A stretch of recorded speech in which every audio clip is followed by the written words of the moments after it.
In this episode, I'm going to talk about the 12-month rule applicable to de facto couples applying for Australian partner visas, and it's not what you think it is. So stay tuned to the rest of this episode.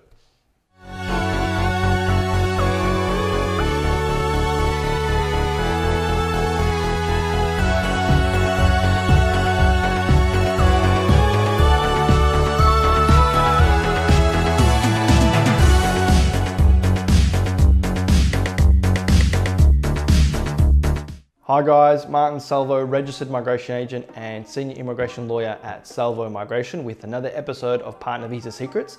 And in this episode, I'm going to talk about the 12-month rule applicable to de facto relationships applying for Australian partner visas, and it's not what you think it is. So whenever I talk to couples about the 12-month rule, I think one of the things that couples get the most confused, or perhaps they don't understand the 12-month rule as well as they should. There is a big difference between being able to show that you have been in a de facto relationship for 12 months versus being able to show that you have been in a relationship for 12 months. So to clarify, the 12-month rule is not about showing the Australian government that you have been with your partner for 12 months. I mean, that's not the focus of the 12-month rule. The 12-month rule is specifically that you have been living together to some degree as a de facto couple, or the aspects of your relationship, one of them being cohabitation, show that you've been together as a de facto couple 12 months prior to lodgement. So if we look at a timeline for any typical relationship, it often goes something like this. So they will meet, the applicant and the Australian will meet. That might be overseas or it might be here in Australia, depending on your particular facts and how your relationship, I suppose, developed. But there's obviously a moment where they meet, of course. From there, the next milestone that I will describe is that, they begin their exclusive relationship, or they start dating, which I often just classify as, boyfriend, girlfriend, boyfriend, boyfriend, or girlfriend, girlfriend, right? So you meet and then, you start your relationship, you're exclusive, you're together, right? From there though, there is a period where your relationship is developing, it's progressing.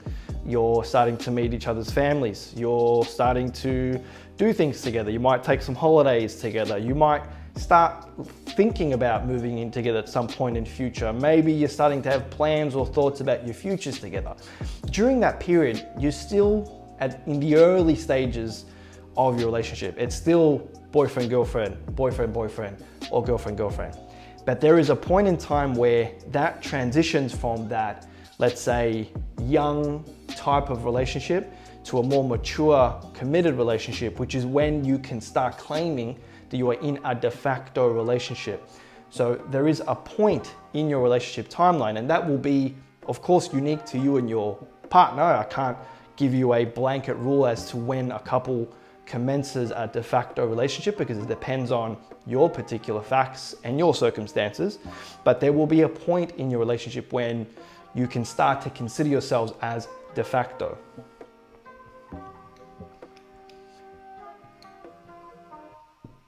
Exclamation marks.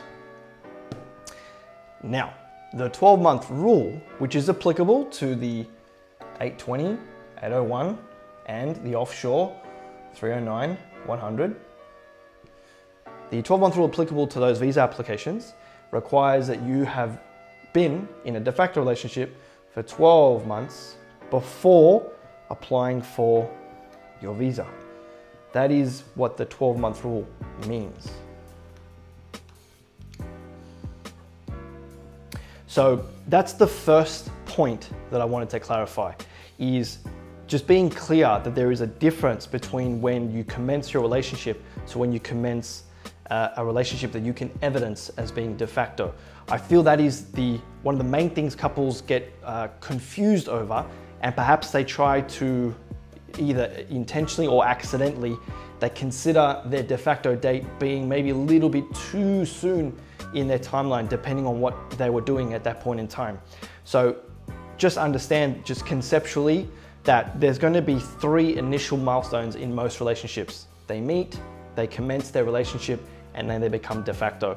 So that's probably the first bit of homework that I can give you guys, is try to identify and very clearly separate those three key moments and periods in your relationship, because they will be relevant to not only your evidence, but later on, in your actual visa application itself, and in the dates and the information that you eventually provide to the department and the Australian government. So that's point number one. Point number two is that don't worry necessarily if you feel that you can't meet the 12-month rule and you're at a point where you're looking to apply for your partner visa quickly. So often there'll be situations where a visa applicant will be, let's say, inside the country, they're on a visa that is expiring, and they have an urgency to apply for an onshore partner visa, which is the A2801, and they're worried about whether or not they're going to be able to meet the 12-month rule. So that's a second, I suppose, conversation that I have with couples a lot. It's being able to look at their timeline and identify when can we start to evidence that they transition from boyfriend, girlfriend, boyfriend, boyfriend, girlfriend, girlfriend to de facto, and was that 12 months prior? Do we have enough time before applying for the visa if they're here on a visa that is expiring? Now, there are some ways that you can waive or remove the 12-month rule from the assessment of your relationship. Now, the most common, and I suppose the easiest way to waive the 12-month rule is by registering your relationship as a civil union. Now, somewhere around this video, there'll be the list or the names of Australian states and territories where if you register your relationship as a civil union, it will remove the 12-month rule.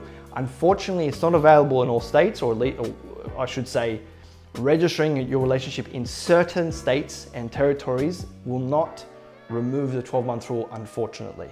So if you see your state around this video or around my face, somewhere around here, then that means if you're able to register your relationship, you will remove the 12-month rule from the assessment of your relationship. In terms of just expanding a little bit further with regards to the process of applying for a civil union, I suppose another misconception is that you need to register the relationship before you apply for the visa. That is not the case. You can apply for your civil union after your visa is applied for. So let's just look at, I suppose, some timelines, and typically what happens when you apply for your onshore partner visa, or it might be offshore, let's say you're onshore, you will be issued your bridging visa A. Now, we know that an onshore partner visa is going to take quite a long time given current averages and processing times with the department. Now, the law permits that you register your civil union at any point during the processing of your application, and it will still remove the assessment of the 12-month rule from your relationship. So in 2 years' time, when a case officer picks up your file, so to speak, and starts looking at your relationship, they're going to be focused on two key periods only. They're going to be focused at time of application, which I've spoken about in other videos, and they're going to be focused at time of decision. They're going to want to see that you are still in a de facto or married relationship if you're married, but importantly, they're going to look at time of application at the time of the visa being submitted. You don't need to show that you were in a de facto relationship. Sorry, that should be back here. I just realized.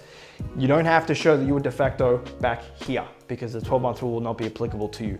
It's just about showing de facto here and here. So obviously that's a lot easier than trying to show de facto all the way back here, because naturally a relationship will always strengthen with time. A couple will always be in a better position to show a de facto relationship later on in their timeline. So applying for a civil union is a very effective and simple way, depending where you live, to remove the 12-month rule.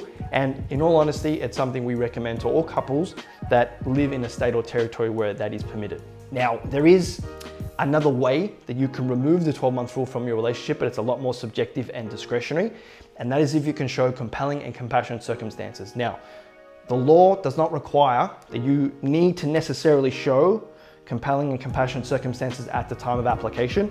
If something happens during the waiting period for your partner visa that could be deemed as compelling and compassionate, such as, let's say, for example, there's a birth of a baby, of a child of the relationship who is an Australian citizen or permanent resident by birth, that may be considered compelling and compassionate circumstances, and the department may waive the assessment of the 12 month rule from your application, and in which case, again, it goes back to them assessing your case at the time of application and at the time of decision, not necessarily what was happening 12 months prior.